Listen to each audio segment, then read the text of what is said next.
What is up, my ninjas? Shinobi here, and just giving you guys a quick update that I'm about to go live on Twitch.tv. It's my live streaming channel that I've had for about 3 years now, as of last month, and my 2-year anniversary for my Twitch channel for my partnership is going on this weekend here. We're doing an event starting today, going throughout the weekend until the end of the month. I'm going to be doing something special, doing something different. I'll be playing on hardcore, so if you want to come by and check it out, twitch.tv/Shinobi Live. Now, people have been asking me to play on hardcore for a while now, and I messed around with hardcore a little bit in Season 3, and I used to play on it a bunch back in the day in the old school vanilla type thing, because it was different back then. Nowadays, it's a different way of doing hardcore. It's not really my typical play style that I enjoy, but you know, I know how to do it, and I enjoy doing it. It's just usually I prefer to do the other way, but I thought, hey, it might be fun to switch it up and do something different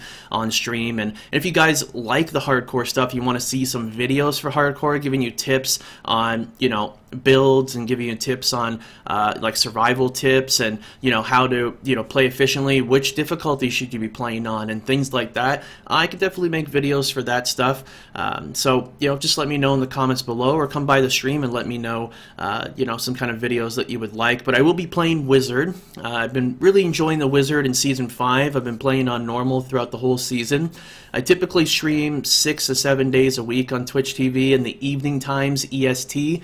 So links down below. Just come over, hit a follow, come hang out with us, and all that kind of good stuff. It's always a good time. We have a really, you know, welcoming community. It doesn't matter if you're a pro at the game or a noob at the game. If you have questions, we got answers. We'll help you out, and that's what we're there for. You know, we're just there to have a good time. And this hardcore thing should be a good time. This is the day 2 of my Wizard right here. Now, day 1, I leveled up with viewers. We leveled up legit. We didn't get power leveled or something like that. I wanted to kind of go through, you know, go through it legit and kind of level up and get some gear and accumulate this stuff over time. So this is day 2 that I'm about to be starting up. If you're seeing this video right now, I'm going to be leaving this video up throughout the weekend as the whole event's going on, doing the hardcore thing.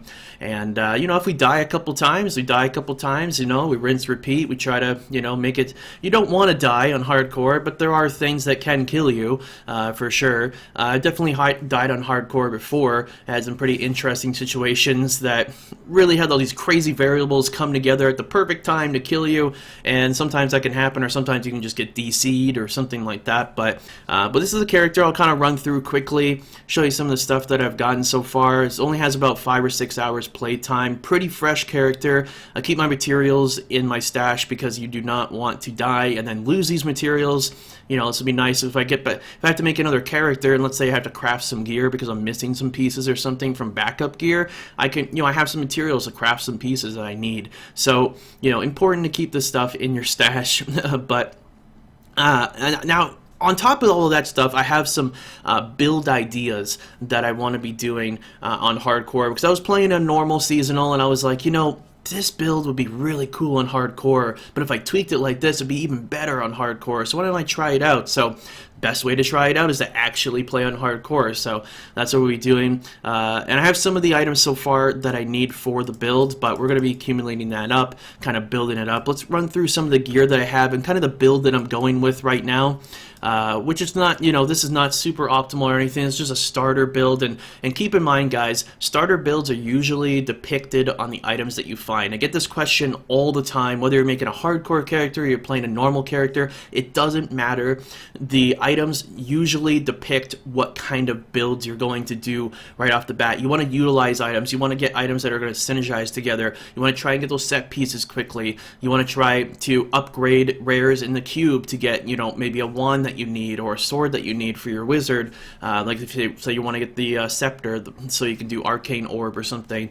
You know, you have to have a goal in your mind of where you want to go with your character in the future, but you want to make sure that you're kind of getting there in an efficient manner.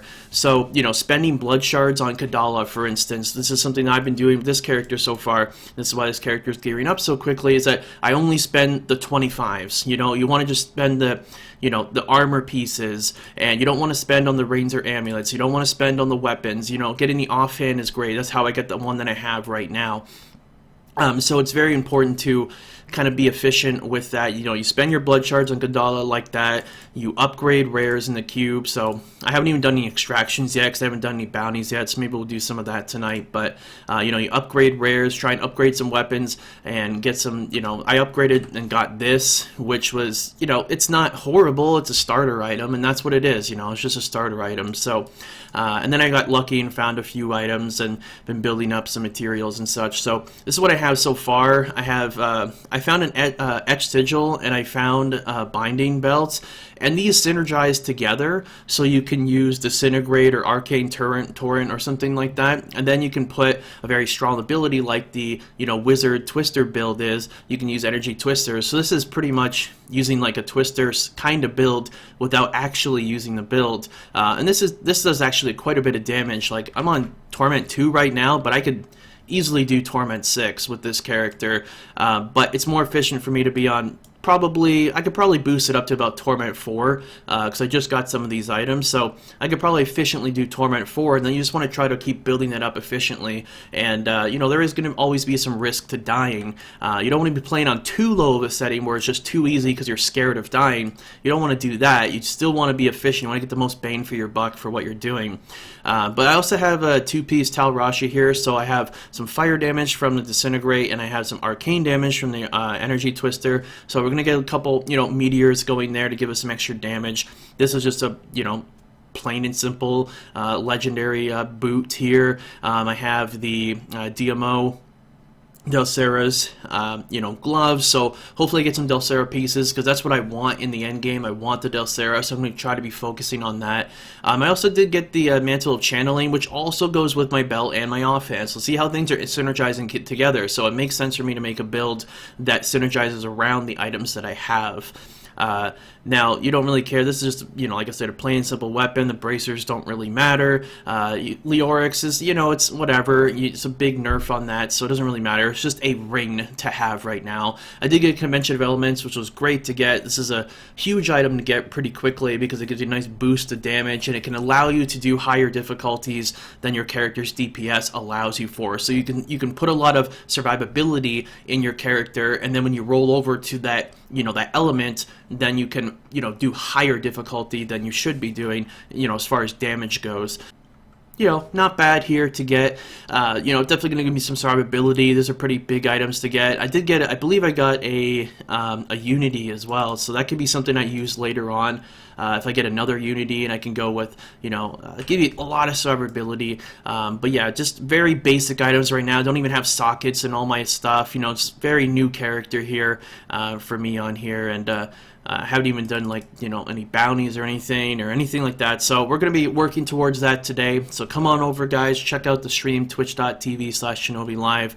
And I'll just kind of keep building on this here. I'll run through the build for you real quick. So just using Spectral Blade, Barrier Blades, just to give me some survivability, just in case I get into a sticky situation. I can just hit my left click here and build that up and kind of get a little bit of survivability, get a little bit of shield there, but you're not really going to need Spectral Blade whatsoever. Disintegrate here is what we're going to be using to activate our Energy Twister, and this is the strongest Energy Twister. Teleport Safe Patches give you survivability, which is great. When you put that with Illusionist, you're pretty much going to have this all the time, which is awesome. It gives you, you know, movement, gives you efficiency, and it gives you survivability, which is great. So energy armor, force armor. I like using force armor here, or you can maybe go with prismatic armor, but I like using force armor because you know, we don't have Halo Rain right now, so later on you would want to switch this out with like ice armor, right? And that's going to give you a lot more survivability, but energy armor is a very strong armor to use when you don't have anything else to depend on. So it's kind of a universal thing you can use. Magic Weapon Deflection is going to give me a protective shield, which is really great when I perform attacks and such, so that's going to be a little bit more survivability, plus a 10% damage increase. Unstable, there's your proc right there, which is great, so you know, you can have some survivability. The Arcane Dynamo actually has to be switched out because I remember I was using a different build right here, so we can just switch that over to Blur or something right now to give you some survivability. Illusionist and Audacity, again, some damage increase there. But yeah, this is very simplistic build right now, not really going anything too crazy, but you know, as it's going to evolve and as we get more items, then also the build will evolve, and that's how the game kind of works nowadays. Back in the day, you would think, I have a cool idea, I want to make this build because these skills are the strongest, so I'll make a build around these skills. But nowadays it's kind of the opposite. It's like these items are the strongest, so I'm going to make a build around these items. It's pretty much how it goes nowadays. So but yeah, I'll be over there, twitch.tv slash Shinobi Live, like I said. Links to all down below. And if you can't make it tonight, hit the follow on my Twitter down below, because you get notified on there as well. And we'll see you over there. So that's it for me, guys. Until my live stream or until my next video, my name is Shinobi, and thanks for watching.